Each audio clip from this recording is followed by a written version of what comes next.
Earth's scientists had detected strange signals for weeks. At first, they thought it was just space noise, but soon they realized it was a pattern. Someone was trying to talk to Earth. Lieutenant Alex Carter sat in the dimly lit control room at NASA headquarters, staring at the screen as new data streamed in. He ran his hand through his short brown hair, eyes never leaving the monitor. "It's definitely artificial," he said to his colleague. "These patterns don't occur naturally." The government quickly assembled a team of experts. Dr. Olivia Martinez was brought in from Berkeley, where she specialized in theoretical language systems. She was the best xenolinguist on the planet, though until now her skills had been purely academic. "The structure suggests a mathematical base," Olivia explained during the first briefing. Her dark eyes sparkled with excitement, despite having been awake for nearly 48 hours. "They're using prime numbers as a foundation, then building something more complex on top." For 3 days, Olivia and Alex worked together in the secured facility. They barely slept, surviving on coffee and the thrill of discovery. Other scientists came and went, but these two remained constant, developing a rapport that helped them push through the challenges. On the 4th day, Olivia jumped from her chair, startling Alex, who had been dozing off. "I've got it," she exclaimed. "It's coordinates, followed by what I believe is a greeting." Alex blinked the sleep from his eyes. "Are you sure?" "The first section points to a location about 40 light-years away. The second part repeats in variations that suggest language rather than mathematics. They're inviting us to meet them." Within hours, the president was briefed. Soon after, the United Nations called an emergency session. Leaders from around the world debated what to do with this invitation from the stars. "We can't ignore this," said the French ambassador. "It's the most significant moment in human history." "It could also be a trap," countered the representative from India. "We know nothing about these Vordari, as they call themselves." The debates raged for weeks. Meanwhile, Alex and Olivia continued analyzing the message, finding new layers of meaning. "They seem peaceful," Olivia said during a high-level meeting. "The language contains no aggressive markers. They're curious about us." Alex wasn't fully convinced. His military training made him cautious, but he couldn't deny the opportunity. "If we don't answer, we'll never know. Someone needs to go." Finally, a decision was reached. Humanity would respond and send a mission to the coordinates. The timing was fortunate. Earth had just completed its first faster-than-light ship, a project that had been in development for decades. The _Defiance_ was designed for exploration, but had remained a secret from the public until now. When the crew selections began, Alex fought to be included. "I've been studying their messages from the beginning. I need to be there." His superiors agreed, assigning him as communications officer. Olivia was the obvious choice for xenolinguist.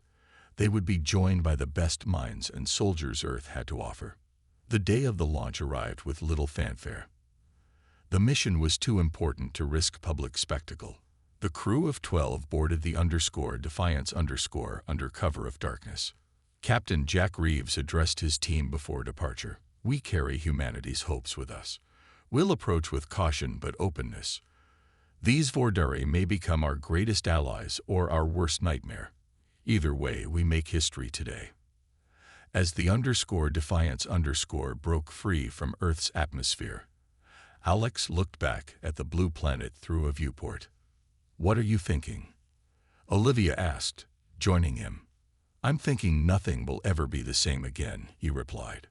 "For better or worse, everything changes from this moment."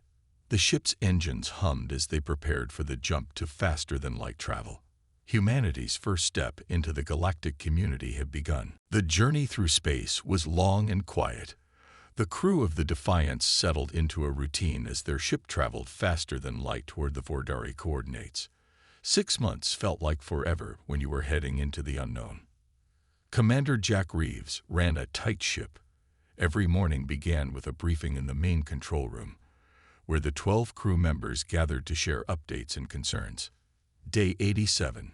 Jack announced, his voice steady despite the pressure. All systems functioning normally. Dr. Martinez, any progress with the alien transmissions? Olivia nodded, pushing her glasses up her nose. They've sent 3 more messages since we launched. Each one confirms they're expecting us and provides more navigational data. Can we trust them? Asked Security Chief Daniel Ross. His hand never strayed far from his sidearm. Even on the ship, Daniel had been a Marine before joining the mission, and old habits died hard. The messages appear friendly, Alex said, but we're being careful with our responses. The science team, led by Kate Wilson, spent most of their time preparing for alien contact.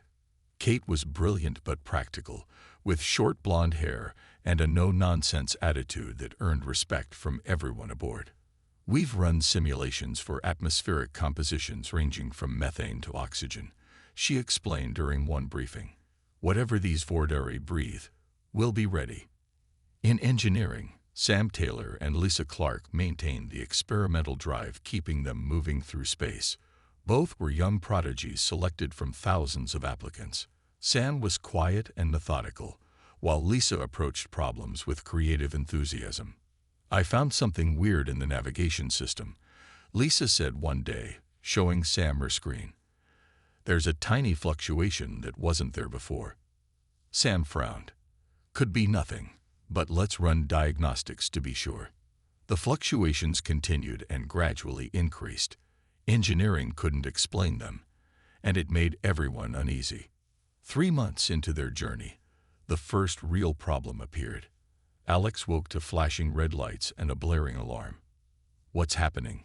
He asked, rushing to the bridge in his sleek clothes. Jack was already there, looking grim. Something hit us, small but fast, punched right through our outer shield. Meteoroid, Alex suggested. No, said Kate, looking up from her instruments. It was directed, came straight at us, changed course twice to make impact. The crew gathered in nervous silence as Daniel displayed the security footage. The object had been tiny but deliberate. No natural object moved that way. We're being watched, Daniel concluded. 2 weeks later, Olivia made a discovery that changed everything.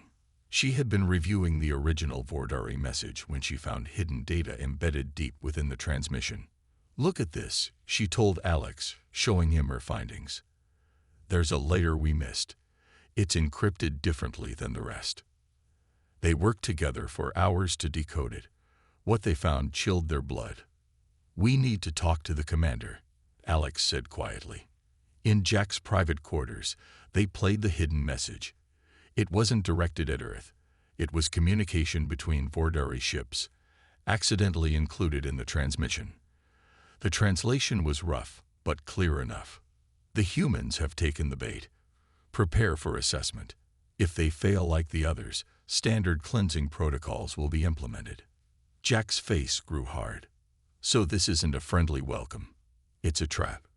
We're too far to turn back, Olivia said. And Earth is still sending the response fleet, thinking this is a peaceful contact.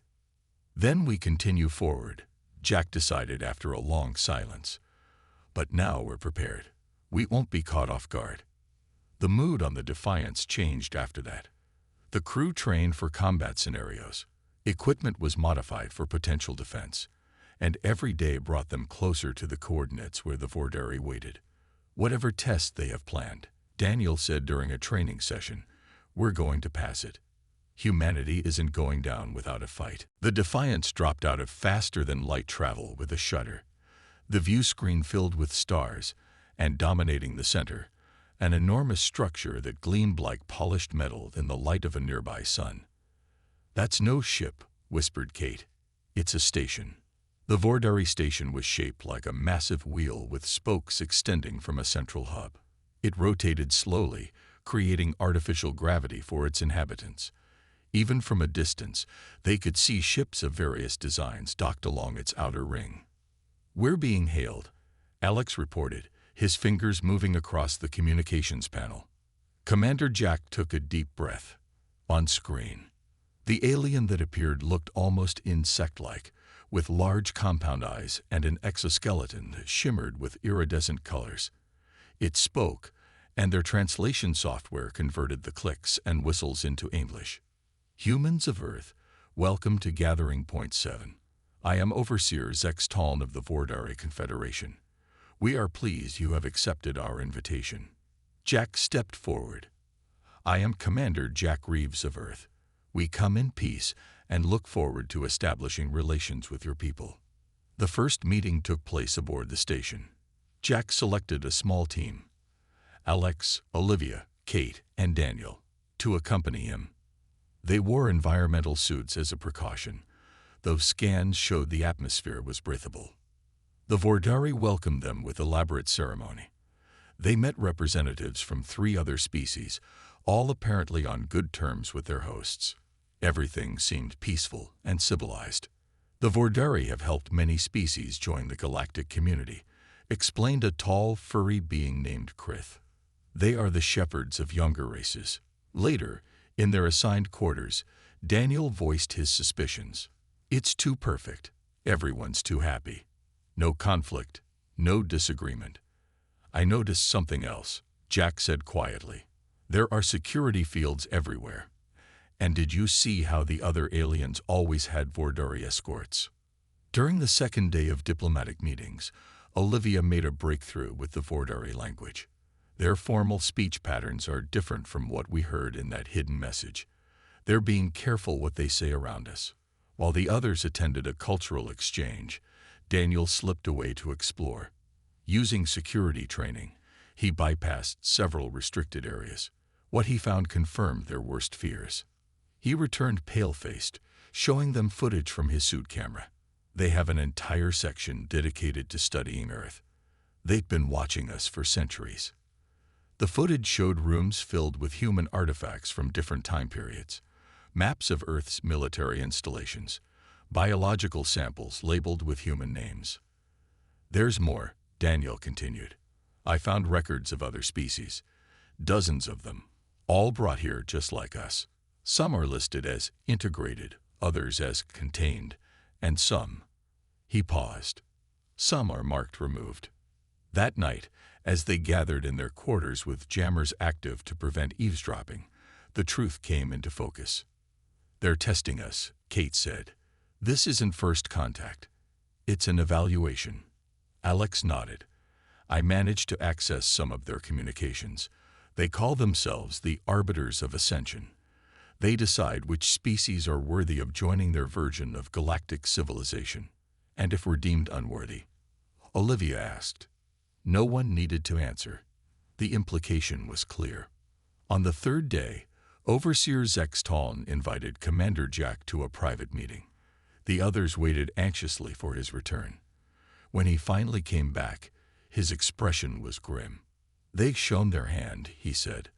The Vordari believe they have the right to determine the fate of every spacefaring species. Those who accept their guidance are welcomed. Those who resist.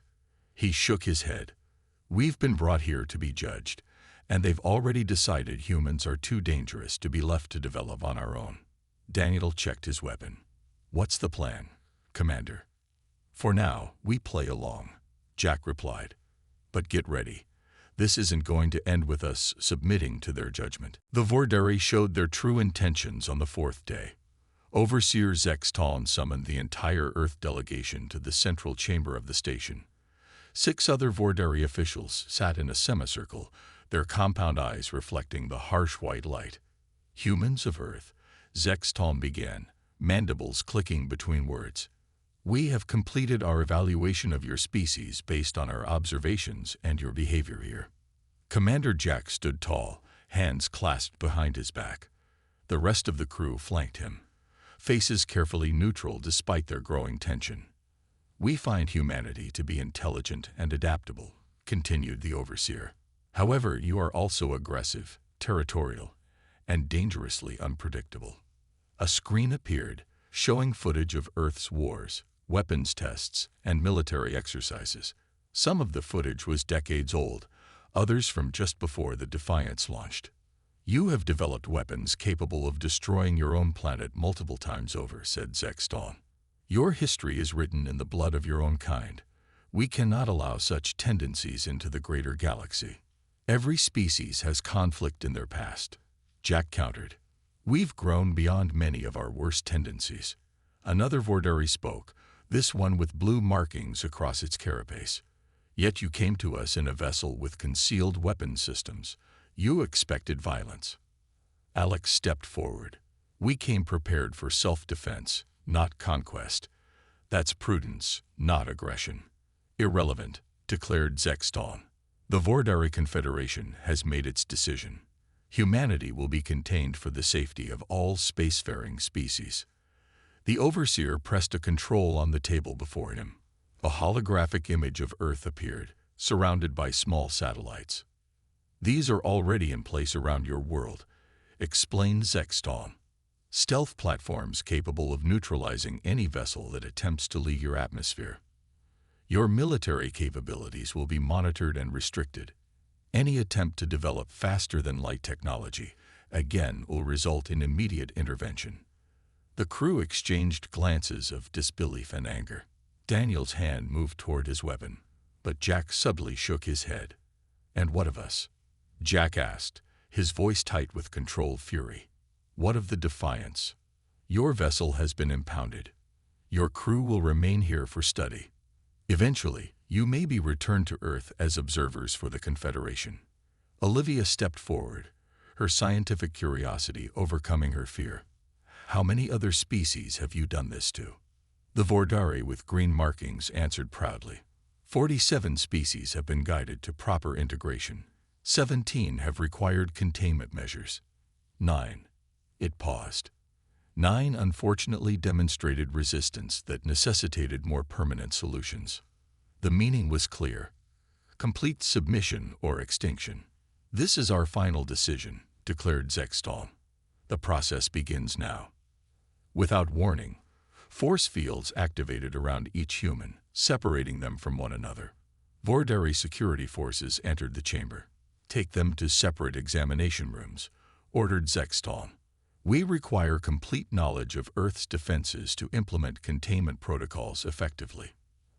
As they were led away, Jack caught Sam Taylor's eye and gave an almost imperceptible nod.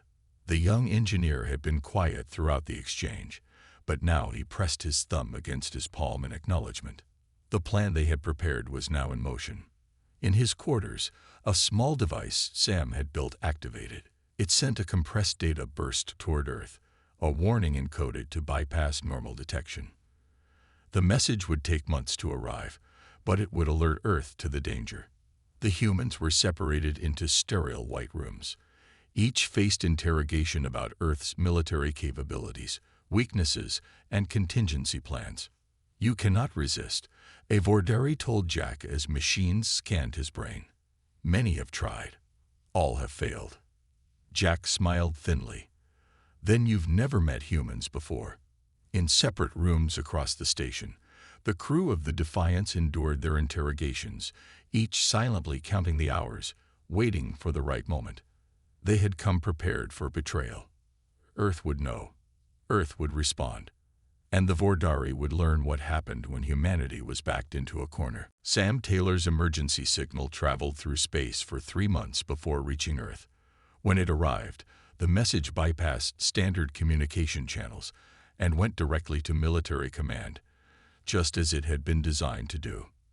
General Abigail Carter was reviewing defense plans when her secure terminal flashed red. She recognized the signature immediately. It matched her son Alex's encryption code. Her heart raced as she opened the transmission. The message was brief but devastating. Defiance captured. Alien race Vordari hostile. Plan to neutralize Earth military. Prep for containment satellites. Coordinates attached. Send help. Within an hour, the world's top military and political leaders gathered in an underground facility beneath the Rocky Mountains. The room hummed with tension as General Carter presented the message. "My son and the crew of the Defiance are prisoners," she stated flatly. "But more importantly, Earth is under imminent threat.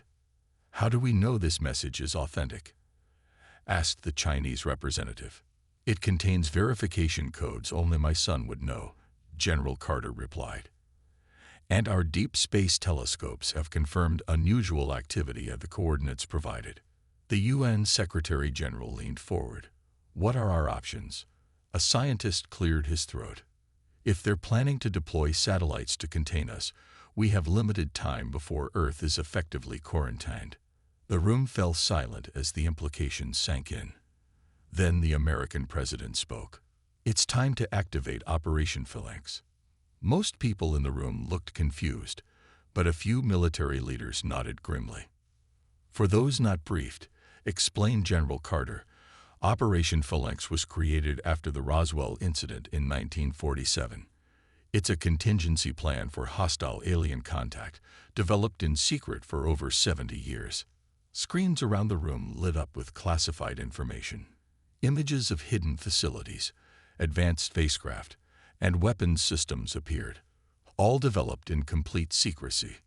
While the public saw NASA's slow progress, continued Carter, military aerospace divisions were developing technologies reverse-engineered from recovered alien tech. "We have ships, we have weapons, and now we have a reason to use them." The next 2 weeks saw the greatest covert mobilization in human history. Deep underground hangars opened to reveal sleek vessels built for space combat. Soldiers trained in zero-gravity warfare were called up from special units around the world. In orbit around Jupiter's moon Europa, a hidden shipyard activated. Construction robots finished assembling the pride of Earth's secret fleet, the Dreadnought _Retribution _, nearly a kilometer long and armed with weapons no human had ever publicly acknowledged. Admiral Frank Nelson took command of the rescue fleet. A veteran of naval special operations, he had spent the last decade preparing for this exact scenario. "The Vordari think they know us," he told his officers during the final briefing. "They've studied our public face, our conventional military. They have no idea what we've been hiding." The fleet assembled near Pluto, beyond the detection range of any monitoring devices near Earth. 12 combat vessels and 20 support ships, crewed by the best soldiers and pilots humanity could offer. "Our mission has 2 objectives," explained Admiral Nelson. "Rescue the Defiance crew and neutralize the Vordari threat to Earth. We will use stealth approach until we're in strike range." On the launch day, General Carter visited the _Retribution _ for a final inspection.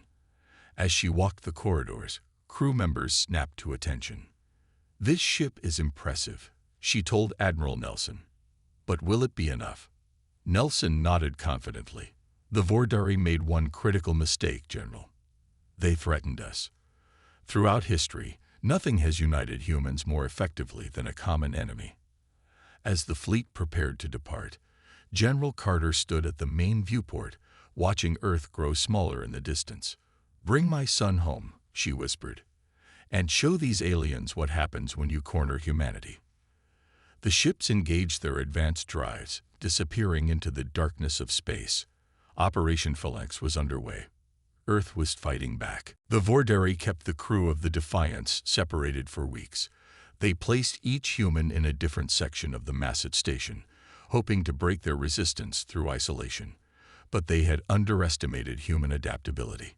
Dr. Olivia Martinez spent her captivity studying Vordari technology and language. Her guards thought she was cooperating, but she was actually looking for weaknesses. In her holding cell, disguised as a comfortable living space, she discovered she could access the station's information network through her food delivery terminal. Cataloging species assessment, designation 2247, she read from a hidden file. The Karathi civilization, level 3 spacefaring capability. Refused integration.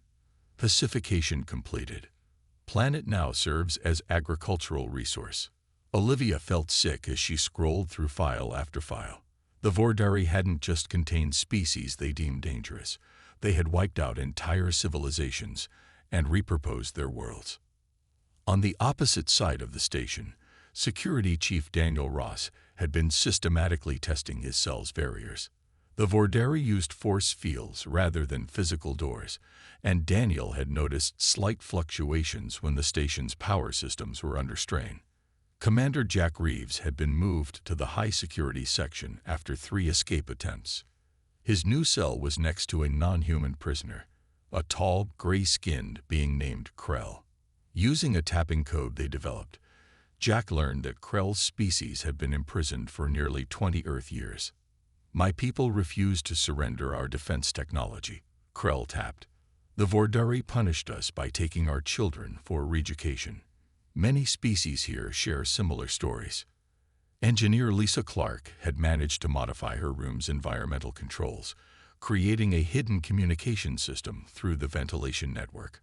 By the 6th week, she had contacted both Sam and Kate.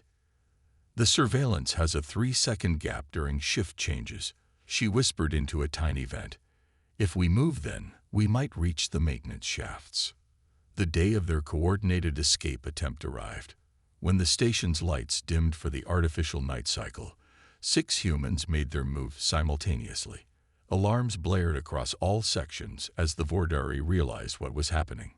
Daniel was the first to break free, using a makeshift electromagnetic pulse device to disrupt his force field. He immediately headed for the armory he had identified during his initial exploration. Jack and Krell escaped together, bringing with them 3 other alien prisoners. They headed for the docking bay, fighting their way through confused Vordari guards.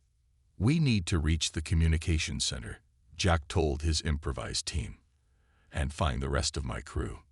Olivia had already reached the central database room when the alarm sounded. With Vordari guards distracted by the multiple breakouts, she downloaded critical files about Earth and the containment plans. Across the station, chaos spread as more prisoners realized the force fields were failing. Species that had been contained for generations seized their chance for freedom. In the command center, Overseer Zex Taln watched in disbelief as security screens showed multiple breaches. "How is this possible?" he demanded. "No species has ever coordinated an escape of this magnitude." A junior officer's voice came through the communication system. "Overseer, we're detecting unusual energy signatures approaching the station." The view screen shifted to show the darkness of space.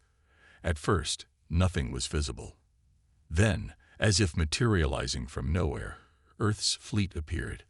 The ships had used advanced stealth technology to approach undetected, and now they surrounded the Vordari station. "Open fire," ordered Admiral Nelson from the bridge of the Retribution. "Target their weapon systems and shields." As the first shots struck the station, Jack Reeves and his team of escaped prisoners reached the main hangar. They found Alex and the remaining Defiance crew already there, preparing a Vordari shuttle for launch. "Perfect timing," Alex said with a grin. "I think our ride is here." Outside, Earth's ships engaged the surprised Vordari defenses. The battle for freedom had begun, and humanity was bringing the fight directly to their would-be oppressors. The battle around the Vordari station raged for hours. Earth ships moved with unexpected precision, targeting critical systems rather than causing random destruction. Inside the station, chaos spread as more imprisoned species joined the fight for freedom. Commander Jack Reeves led a mixed group of humans and aliens through the burning corridors. They fought their way to the central command hub where Overseer Zex Taln was barricaded with his senior officials. "We need to end this now," Jack told his team. "The longer this continues, the more lives will be lost." Daniel had armed the group with weapons taken from fallen Vordari guards. The aliens among them, Krell and representatives from 5 other imprisoned species, moved with grim determination. "This chamber has been the center of our oppression for generations," said Krell. "Today it falls."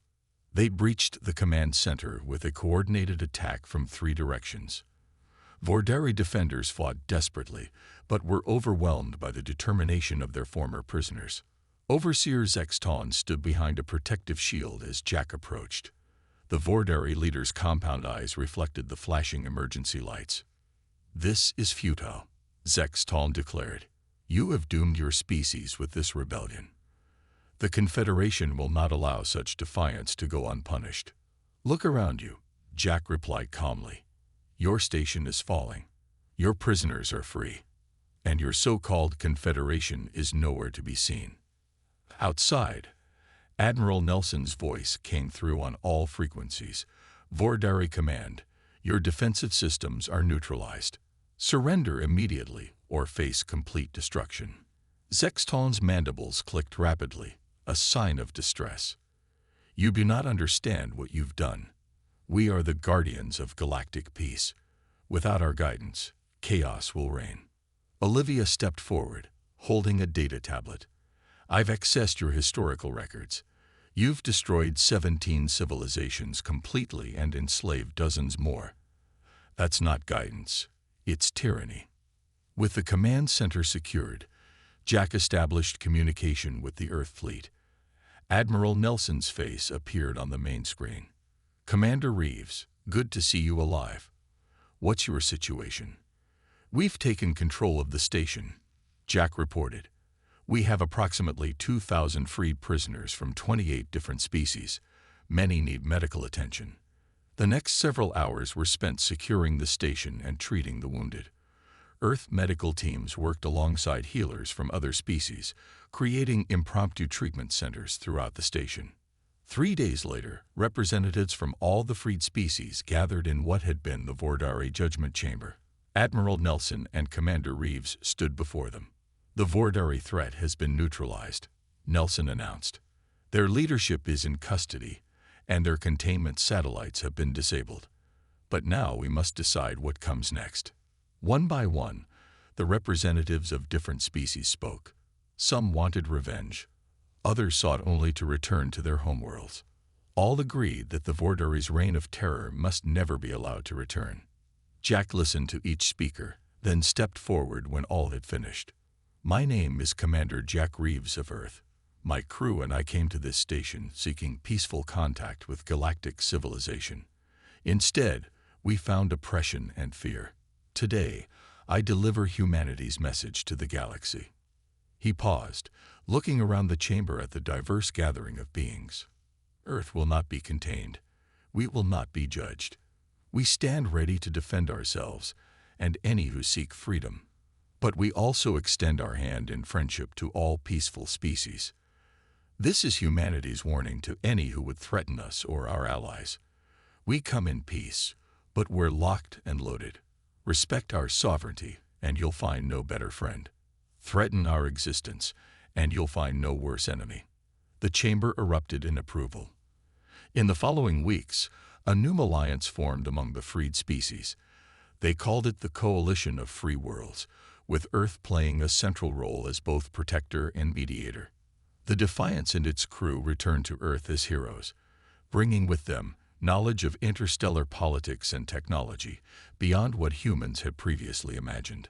As word spread throughout the galaxy about what had happened at the Vordari station, a new saying began to circulate among spacefaring species. When meeting humans, come with respect or not at all. The age of humanity's isolation was over. The age of humanity's leadership had begun. 5 years after the fall of the Vordari station, Earth had changed dramatically. The once secret space program now operated in the open, with civilian ships regularly traveling to Mars and the outer planets.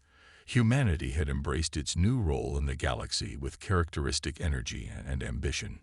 Alex Carter stood on the observation deck of the new Earth Embassy on Proxima Centauri's 4th planet.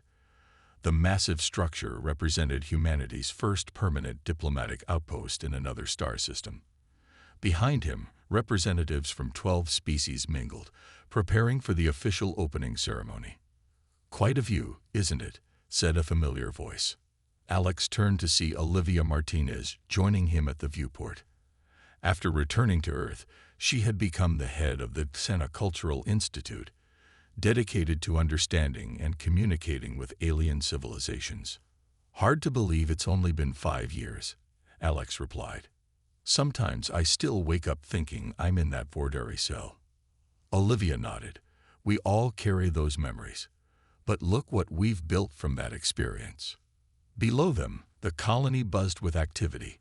Humans worked alongside aliens, constructing buildings, operating businesses, and creating a truly multi-species community. Children from different worlds played together in parks designed to accommodate various environmental needs. "Admiral Reeves is arriving," announced a voice over the communication system. Jack Reeves had been promoted after the battle at the Vordari station. Now he commanded the Coalition Defense Fleet, a joint force created to prevent any single species from gaining the kind of power the Vordari once held. The Admiral's shuttle landed smoothly on the embassy's main pad. Jack stepped out, his uniform crisp despite the long journey. He had aged well, the few gray hairs at his temples giving him an air of distinguished authority. "Carter, Martinez," he greeted them with a smile. "Good to see you both. How are the preparations coming?" "Everything's ready, sir," Alex replied. "Representatives from 27 coalition worlds are here for the ceremony." Jack nodded approvingly. "And our special guest?" Arriving within the hour, Olivia confirmed. The special guest was Krell, now the elected leader of his people. After generations of Vordari oppression, the gray-skinned beings had reclaimed their homeworld and joined the coalition as founding members. When Krell's ship docked, the former prisoner embraced Jack like a brother. "My friend," he said in the flowing language of his people, which most humans could now understand through translation implants. "Your world has created wonders here." "We've all created this together," Jack corrected him gently. The opening ceremony began at sunset. Thousands gathered in the embassy's great hall as Jack Reeves approached the podium. Screens broadcasted his image to millions more across Earth and the coalition worlds. 5 years ago, humanity faced a choice, Jack began. We could accept limitations imposed by those who feared us, or we could fight for our right to determine our own destiny. We chose freedom, not just for ourselves, but for all who were oppressed. He gestured to the diverse crowd before him. "Look around you. Species that once never knew of each other's existence now work together, learn from each other, and protect each other." The Vordari believed different species could not coexist without strict control. "We have proven them wrong." Krell joined him at the podium. "For centuries, my people lived in fear. Now we live in hope. The humans did not just free us. They showed us a better way to exist in this galaxy." As the ceremony concluded, fireworks illuminated the alien sky. Alex and Olivia watched from the balcony, their hands finding each other's almost unconsciously. "Do you think the Vordari were right about one thing?" Olivia asked quietly. "Are we dangerous?" Alex considered the question before answering. "Yes, we are dangerous to tyrants and oppressors, and I'm okay with that." Far beyond the celebration, at the edge of explored space, Coalition survey ships continued their mission of peaceful exploration. Each vessel carried the same message of greeting to any new civilizations they might encounter. "We come as friends seeking knowledge and cooperation. We respect your sovereignty and ask the same in return. But know this, the free peoples of the galaxy stand united. We choose peace, but we remain locked and loaded."